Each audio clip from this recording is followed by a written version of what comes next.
circle is it supposed to go in? What's that? Which circle is it supposed to go in? The black circle or the green circles? It doesn't matter. It doesn't matter. All right. So, first of all, how many people were able to find 2 people for each one of your circles? All right, cool. That's great. That's great.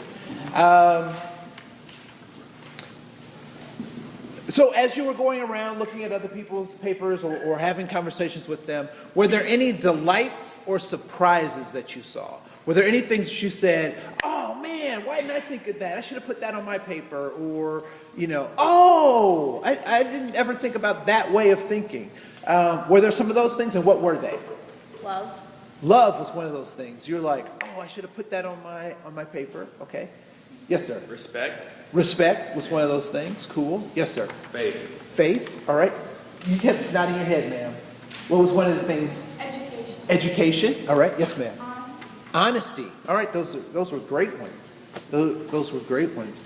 Were there any that people had difficulty finding someone to sign on? Yes, ma'am. Morals. Morals. Okay. Trust. Trust. Safety. Safety. Forgiveness. Forgiveness. I thought I saw a hand over here. She was just grooming herself. It's okay to groom yourself. When you start grooming other people, for some reason they don't like it. Especially you get the ticks out. Okay, never mind. That's me and my friends. Was there anyone that did not find anyone to sign on one of their circles? Was there a circle that you had that was left blank? Yes, sir. Outdoors. Outdoors. All right, so please raise your hand if you value the outdoors, even if it wasn't written on your paper. Okay, cool. Was there another one that someone found that they, yes, ma'am? Adaptability. Adaptability. If adaptability you think is an important value, although you didn't write it on your paper, please raise your hand. It's important to be adaptable. Okay, cool. Any other ones that people weren't able to find anybody to sign on? Yes, ma'am. Compassion. If compassion is important, please raise your hand, even if it wasn't written on your paper. Okay? Sweet. Was there anyone that was not able to find anyone to sign on their paper at all? You get no signatures on your paper at all. Huh. Why do you think I would do this particular game, quote unquote, at this particular time in a training like this? Because context is everything, right? So why would I do a game like this? What's the moral of the story? We all have things in common. We all have things in common.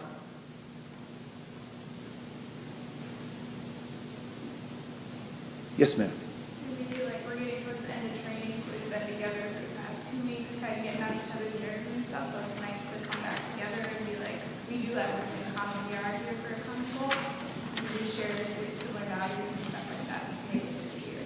Yeah, that we're here for common goals. And one of the things that is ultimately important, not only just for working here, not just for going to school here, but operating in life is understanding that we have much more in common than we have the illusions of difference.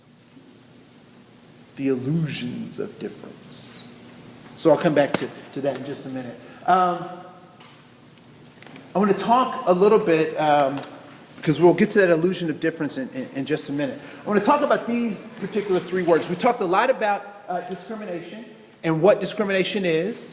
I want to talk somewhat about bigotry and about prejudice. What is bigotry? Has anyone ever heard that word before? Bigotry, been around a person that was a bigot? Yes, sir, you raised your hand. Okay. Okay, it's an emotional state that's held by an individual or group via Google. Thank you so much. Right? Oh, it's on the paper? Okay. What? No, you had a blue tint like coming off the paper, so I was like, you must be Googling. And I was like, that's a really good definition. It sounds just like what I would have said. do we have examples of bigots on TV? Have you ever seen a bigot on TV kind of thing? No? Yes? No? Anyone seen The Office? Right? Is that still on? Okay. Because I think it's funny because Michael Smith, is that his name? Scott. Michael Scott is like that quintessential bigoted character, right? Describe why I might put him in a category of a bigot. What kinds of things does he do or say that might put him in that category?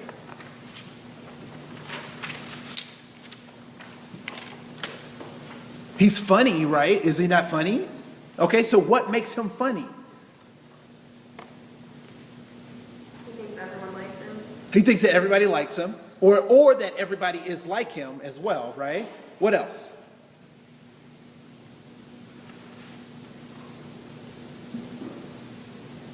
The show must not be as popular as it used to be, huh?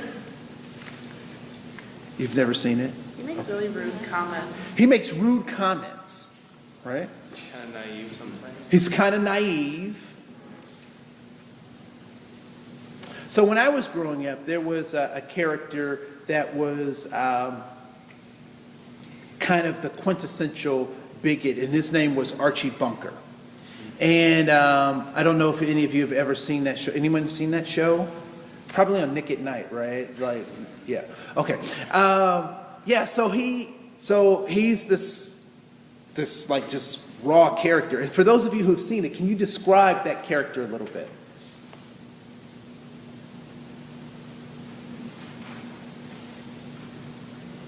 Yes, ma'am.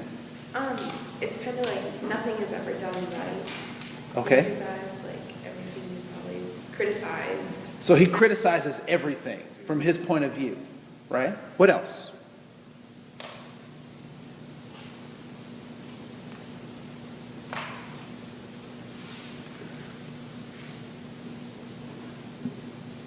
Okay, so have you ever experienced a bigot in your life? Check your family tree. I know there's one in there somewhere. Because there's one in mine as well. So that bigoted person in your family, what are they like? Opinionated. They're really opinionated. What else? They always think that someone else is to blame. They always think that somebody else is to blame, right? So bigots, and it's so funny, I don't know about you, but so here's the bigot in my family, and you know, I love her dearly, just want to say that, is my mom. Which is really funny because, you know, she raised us talking about, you know, how important diversity is and how we should be kind to everybody and blah, blah, blah. And her thing recently is that all the world's problems are because of the gays. Everything. The economy is tanking because of the gays. Right? Unemployment rate is going down because of the gays. That's her stance. And so one day I just asked her, I said, Mom, because she was talking about gays, this, gays, that. I said, Mom, are you gay? And she looked at me, oh, how dare you ask me such a thing? I said, well, you talk about gay people more than gay people talk about you. Right? The interesting thing about a bigot is good people like us, we try to bring bigots information. So bigots will say something crazy and we'll say, no, that's not the truth. The facts are this, this, and this. And I don't know about you, but anytime I've tried to do that, the bigot person has come back to me and said, no, because it's this, this, and this. And you're stupid for believing this, right? So then they try to belittle me so they don't have to take responsibility for this information that I'm giving them. And then I keep pressing them and I give them more information. And then finally the bigoted person says to me, I don't care what the statistics are. This is how I feel. Which then gives me a clue, because as Dr. Phil would say, no, I think Oprah said this, people will tell you who they are, all you have to do is listen. And when they tell you, believe them. And so when the bigoted person tells me, I don't care what the information is, but this is how I feel, that gives me a clue to where the root of their bigotry is. Where's the root of their bigotry? In their feelings. It's in their feelings. So how many people have been in love? Please raise your hand if you've been in love. Okay. So we're going through premarital counseling with our pastor, and our pastor asks us this question. He says, why do you love your spouse? And so as good people in the premarital process, what do we do to his question? We answered it, right? So we came up with these lists of reasons. We wrote down all these reasons and all this stuff. And our pastor, and then he asked us to share them. So everybody shared, I like her intelligence. The lady's like, I like his biceps, and I like the way, blah, blah, blah. And our pastor is asking this stuff. And then he sits back because he's been married for 25 years to the same woman. It's the first woman he's ever been married to. And so he sits back and he laughs. He laughs. Because one of the things that he says to us, he said, you are all so foolish. And we're like, what are you talking about being foolish? These were good answers. I mean, it was the kind of answers you're supposed to give, right? When you're, in a new relationship. And he said, I want you to think about this. What happens when those reasons fail? Because people will fail. The biceps will turn to mush. The intelligence will succumb to the aging process of dementia. Will you still love that person? And I was like, oh, that was good, man. That was good. And it made me really start thinking about how I relate to other people. Do I do this because I can get something from somebody? So what bigoted people need to understand, and what we need to understand about bigots, is that it is not about knowledge, because people will go to that ignorance place, but it is about emotion. People feel bigoted because they have an emotional attachment. What moves emotion?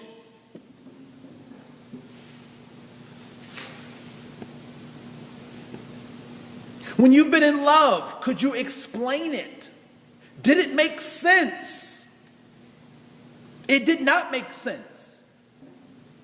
What moves emotions? Does information move emotions? Do statistics move emotions?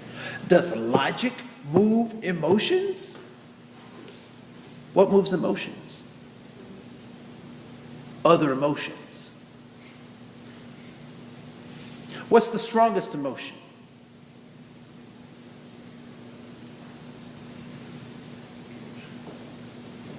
What's the strongest emotion? Love. Love. What's the highest command of those folks who walk the Christian faith? What are the two things that we're supposed to do?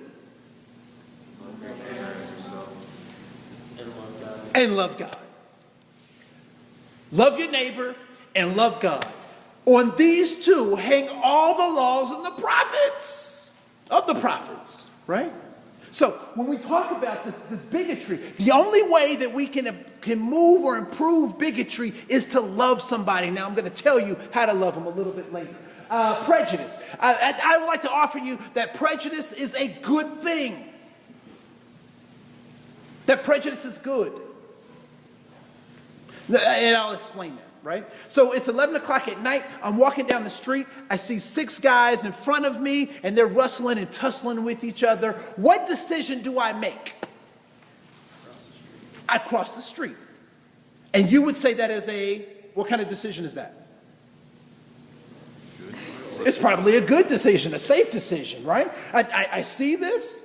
I am prejudging it. And so I make my decision based on that. Good decision.